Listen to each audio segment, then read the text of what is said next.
therapy room was silent. Cold light illuminated Ella's tear-stained face. She was profoundly deaf. Her mother, the billionaire Victoria Hale, watched helplessly. Her daughter trembled, refusing connection.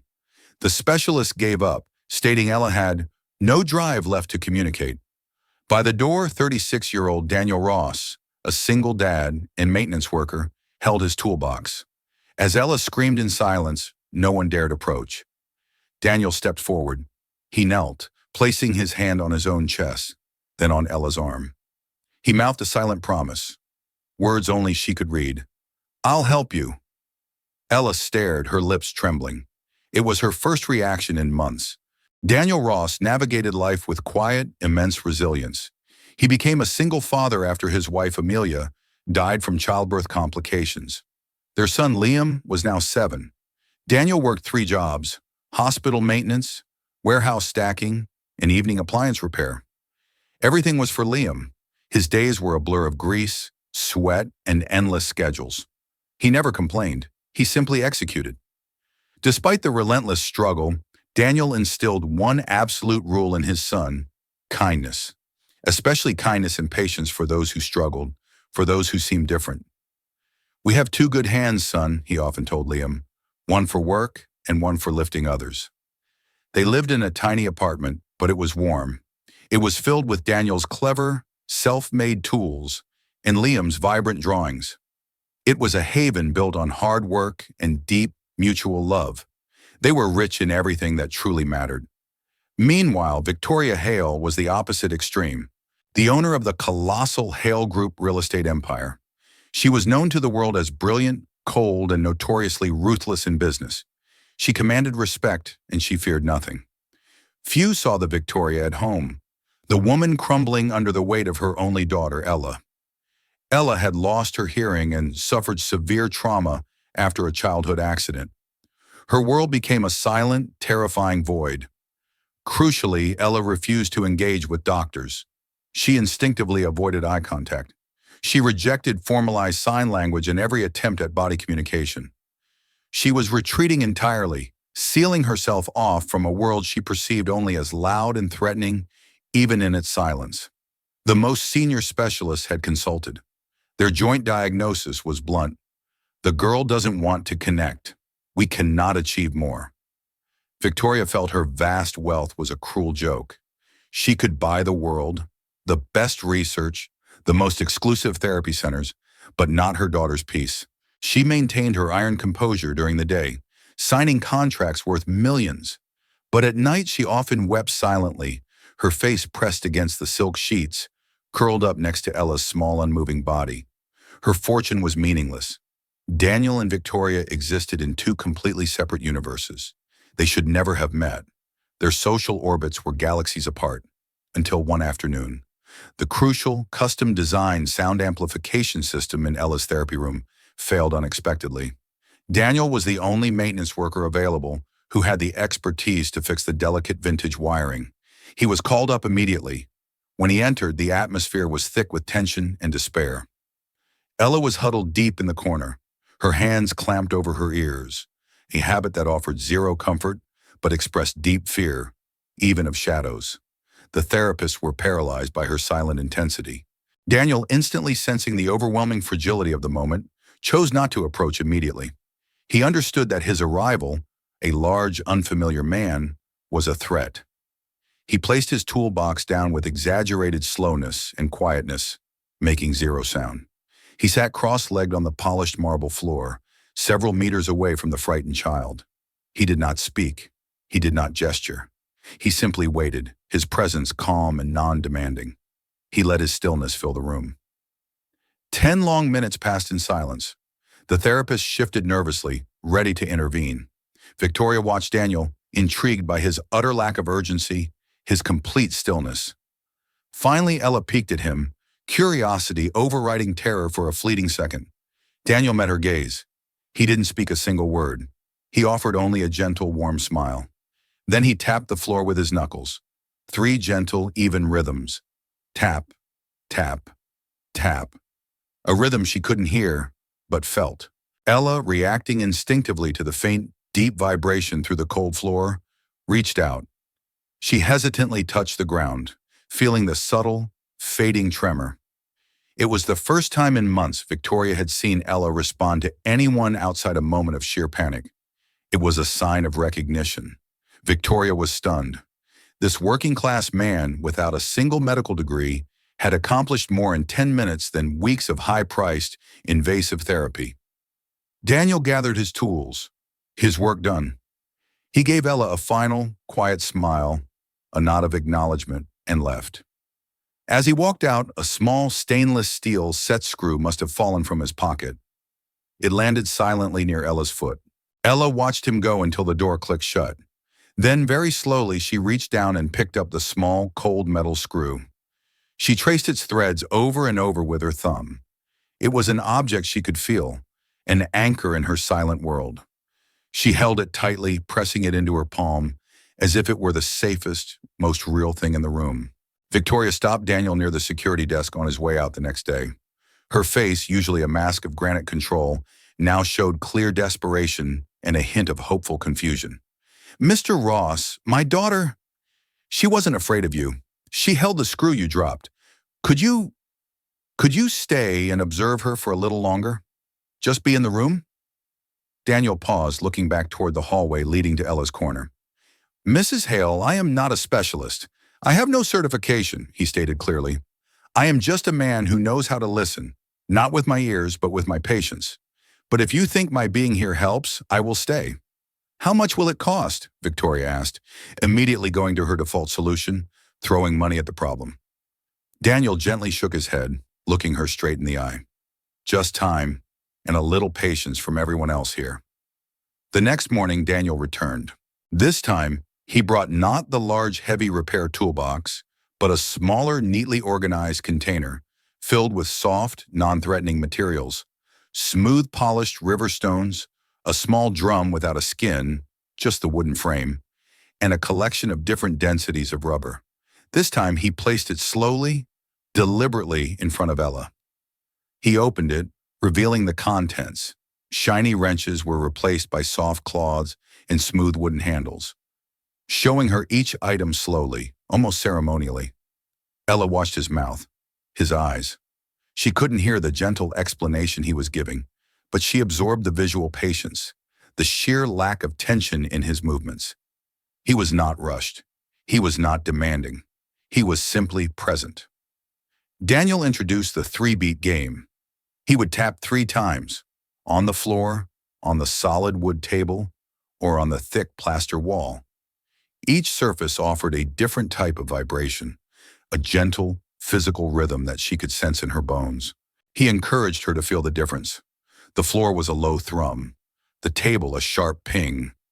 Ella started responding, hesitantly at first, her movements tiny and tentative.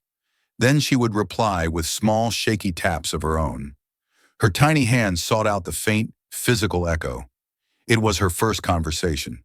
Victoria stood by the observation window, her body trembling with a fierce, quiet joy she hadn't felt since before the accident. Her daughter was communicating, not with sound, but with pure, tactile sensation. One day, the therapy room was unexpectedly crowded. A new, intimidating team of high-profile consultants was brought in by the center's director. Ella was immediately overwhelmed by the unfamiliar shapes, the sharp suits, and the rushed professional movements. She began to panic, retreating into herself. Daniel, without a flicker of hesitation, moved past the surprised elite consultants. He approached Ella and gently took her hand. He didn't sign. He didn't try to pull her out of the corner. He simply placed her palm flat against his own chest. "Feel this," he mouthed, his eyes locked on hers. Ella felt the steady, reassuring thump, thump, thump of his heartbeat, a consistent, controlled rhythm that contradicted the chaos around them. For the first time during an anxiety attack, Ella did not cry. She stabilized, anchored entirely by Daniel's unwavering pulse. Daniel then introduced a simple sign. He placed his thumb lightly against his chest, signing safe or okay. "This means we are safe," he mouthed, demonstrating the sign repeatedly, making sure she felt the slight pressure.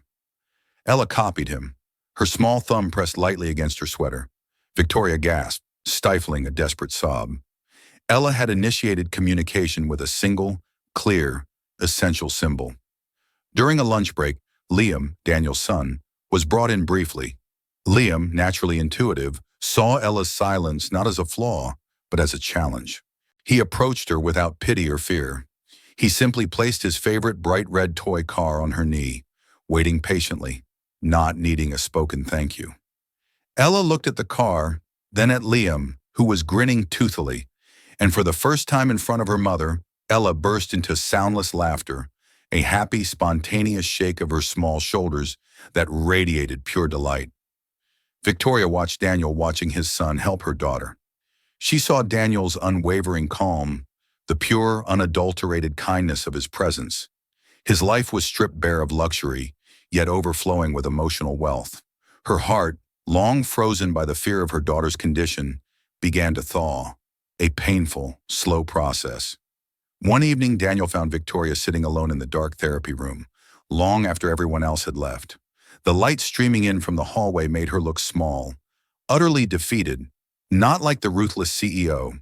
"I have the money, the power, the best doctors in the world," she confessed, her voice thick with exhaustion. "But none of it could reach my child." Daniel remained standing a few steps away, respecting her physical need for space, even as he offered emotional closeness. "You don't have to be strong all the time, Mrs. Hale," he said gently. "You're allowed to just be a mother." Victoria finally broke. She put her head in her hands, her shoulders shaking with silent, heaving sobs. Daniel did not move closer. He just spoke, softly, his voice traveling across the room. "Ella's not hopeless. She's incredibly strong. She just needed someone to slow down to her speed, to understand that her world speaks in vibrations, not sound."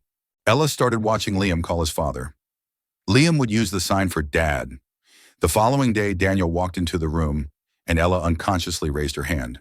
She made the same sign, a spontaneous, silent, and deeply meaningful acknowledgement of her connection and trust in him. Daniel overheard everything. He felt the cold sting of their judgment, but remained silent. His focus was Ella. He could not risk upsetting Victoria, or, more importantly, jeopardizing his fragile, essential connection with the silent girl. During one pivotal therapy session, Ella, who was practicing reading lip movements, saw a new, loud specialist enter the room unannounced. The specialist spoke sharply to Victoria, and the abrupt motion terrified Ella. She instantly panicked. Daniel instinctively moved toward her, but the specialist, a man hired by the Hale family's private foundation, sought to assert authority over the lowly maintenance worker. He blocked Daniel physically. "Who are you to touch a VIP patient? You are not authorized, maintenance staff," the doctor demanded, his voice echoing cruelly off the walls. Victoria, entering the room just then, cut through the tension with a voice of granite, colder and harder than the doctor's. "He is the only person my daughter trusts," she stated, walking past the consultant and standing deliberately next to Daniel. "You stand down." But Victoria's public defense had immediate, severe repercussions. The powerful Hale family caught wind of the scandalous arrangement.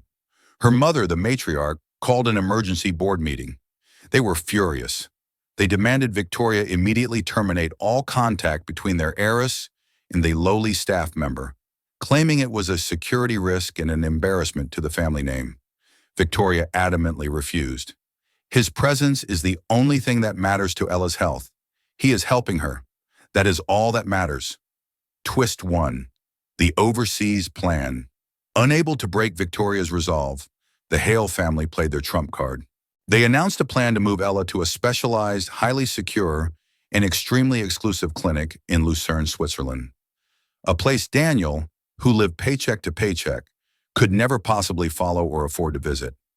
It was a clean severance, masked as high-end medical care. When Ella heard the news, not through sound, but through the frantic, worried mouth movements and gestures of her grandmother and the distress radiating from Victoria, she completely dissolved. She ran, clutching Daniel's thick maintenance uniform, her eyes wide with terror and profound betrayal. And then, in the middle of her silent panic, she looked him in the face and used the sign. The sign she had learned from Liam, the sign for Dad.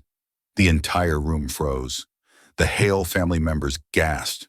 Victoria was utterly stunned. her breath catching in her throat. She realized in that searing moment of clarity that her daughter, who had rejected all human connection for years, had chosen Daniel as her protector, her source of unconditional stability. Her daughter was communicating her deepest need. That evening, a broken Victoria found Daniel near the hospital exit. He was packing his tools, preparing to leave the facility for good, knowing his usefulness was at an end. Her composure was gone, her voice raw with grief. "You have become her safety," she choked out, leaning against the cold wall. "Her safe haven, and I have failed to be that. They are taking her away, and I am losing her, Daniel." Daniel gently took her hand, his own calloused palm warm against hers. "Ella needs her mother most of all. I only helped her learn to trust adults again." Twist 2. The heartbreaking origin. Victoria finally revealed the core truth, a secret she had buried for years under layers of work and repression. The trauma Ella suffered was not merely from the physical accident itself. Years ago, Ella's biological father, in a drunken, violent rage, had screamed at Victoria and physically dragged Ella from her mother's arms. The rage, the noise, the violence, it had shattered the child's world, eventually leading to her psychological and hearing withdrawal. "She lost the ability to trust men completely," Victoria whispered, tears streaming down her face, the sound of her confession barely audible. "In her mind, all loud, dominant men are threats. Until you, Daniel. You are gentle. You are quiet. You listen with your body. You showed her that a man can be safe." Victoria confessed her deepest, most crippling fear. "I am terrified. I am afraid if I let myself love anyone again, they will see how broken Ella is, and they will abandon us both." Daniel didn't offer platitudes or complex advice. He looked at her, his expression warm but resolute. "I am not going anywhere," he simply promised. A man of few, but absolute words. The next day, the Hale family held a final, tense board meeting in Victoria's private office. They demanded Victoria sign papers stripping Daniel of all privileges at the center, threatening to initiate proceedings to challenge her sole guardianship if she refused. Victoria looked at her powerful, cold family. She looked at the papers, her inheritance, her entire legacy resting on the table. Then she looked across the room at Ella, who was sitting quietly, her small hand firmly wrapped around Daniel's strong, comforting wrist. Victoria stood up. Her voice, usually just businesslike, now resonated with human conviction, the sound of a woman finally choosing her soul over her dynasty. "I choose my daughter," she declared, meeting her mother's hard gaze. "And I choose the man who saved her soul. I choose the stability he offers." The room fell into absolute silence. The dynasty's rules had just been shattered by a single mother's love and a child's trust. The threat of Switzerland vanished. The fateful decision, Victoria, with a defiant lift of her chin, signed a new contract. It wasn't about maintenance. She formally assigned Daniel a full-time salaried role as a key member of Ella's personal support team, a permanent, unchallengeable fixture in their lives. Disregarding the enraged protests and immediate resignation of her entire family board, Daniel, now empowered, immediately began crafting a highly specialized communication program rooted entirely in vibration and physical sensation. He was determined to help Ella hear the world through her body, using her tactile and kinesthetic senses. He fashioned several large, thin, and hollow wooden resonance boards, tuned to transmit low-frequency sound vibrations. Ella would sit on them, feeling the subtle, rhythmic thumps and taps corresponding to words and cadence. He used a deep drum beat for powerful words like love or safe, and a light tap for small words like hi or yes. She learned to discern the difference between a quick, sharp command and a slow, gentle inquiry, simply by the vibration patterns. She was effectively reading the rhythm of language through her seat. Ella's progress exploded. She began mastering signs and recognizing vibration patterns faster than any specialist had predicted. The joy in her eyes was a visible, profound transformation. She was engaging, asking questions, and expressing curiosity about her newly opened, vibrating world. Victoria watched her daughter blossoming. Tears, not of sadness, but of overwhelming, boundless happiness, became a regular occurrence. She was witnessing a miracle built on selflessness and kindness, not cash and coercion. Liam and Ella became inseparable friends, their bond cemented by shared play and silent communication. Liam, understanding his father's teaching methods, taught Ella his own invented signs for big brother and friend, seamlessly bridging their two worlds with gestures and shared laughter. Victoria, hesitantly at first, invited Daniel and Liam over for dinner at the mansion. It was a trial. For the first time in years, the Hale mansion, usually a cavern of cold marble and silence, was filled with genuine, warm laughter, the sound of two families unexpectedly merging around a dining table, messy and joyful. Liam even tried to teach Victoria to fix a wobbly chair leg. Daniel, utilizing his repair skills, noticed a beautiful, antique music box on Victoria's mantelpiece. It was broken, silenced years ago. It was the only gift her own deceased mother had ever left her, and it had been a source of quiet grief. Daniel spent an entire evening meticulously cleaning, oiling, and repairing the delicate clockwork mechanism. When he finally wound it up and released the tiny lever, the sweet, tinkling melody filled the air. Victoria froze. She listened and then broke down, sobbing uncontrollably. The memory of her mother, coupled with the sound she thought she would never hear again, overwhelmed her. Ella, seeing her mother cry, reached out. She gently placed her hand on Victoria's tear-stained cheek. Then she signed beautiful, conveying the meaning of the sound's joy. Victoria collapsed into Daniel's arms, holding him tightly. I never thought I could have a family again. I never thought I could trust anyone enough to let them in, she whispered, clinging to him. Not until now. Daniel held her tightly, allowing her years of solitude and fear to finally release. He felt the protective, frozen shell around Victoria Hale finally crack and melt away completely.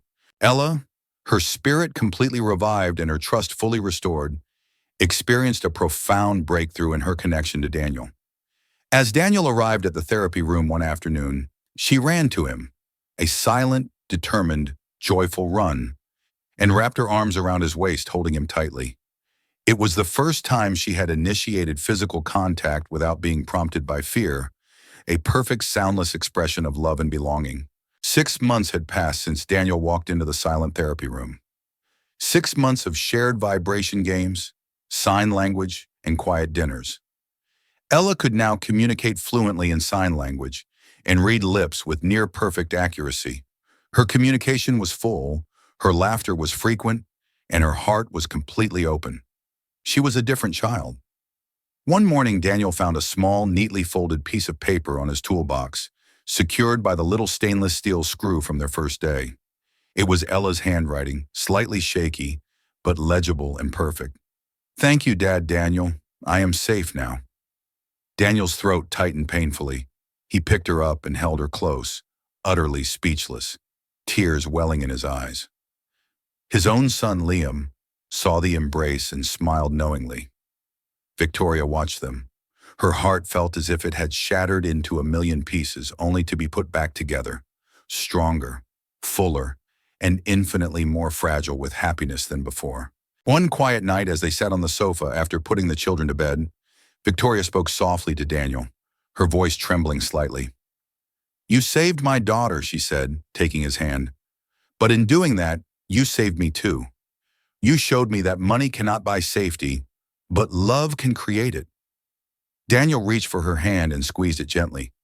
You both saved me, he confessed, and you saved Liam. We were adrift after Amelia, surviving on instinct, and you gave us an anchor, a home that feels complete. Ella, still awake, crept out and joined them. She took both of their hands. She gently placed Daniel's hand on Victoria's and then placed her own small hands over theirs. A silent, non-negotiable agreement, a simple request for permanence. Victoria looked at him, her eyes reflecting the warmth she now allowed herself to feel, brighter than any diamond her wealth could buy.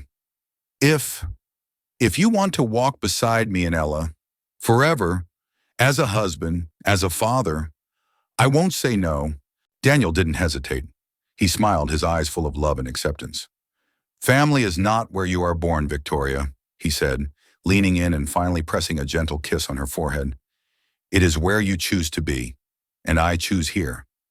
The three of them sat nestled together by the window, watching the silent, cold city lights below.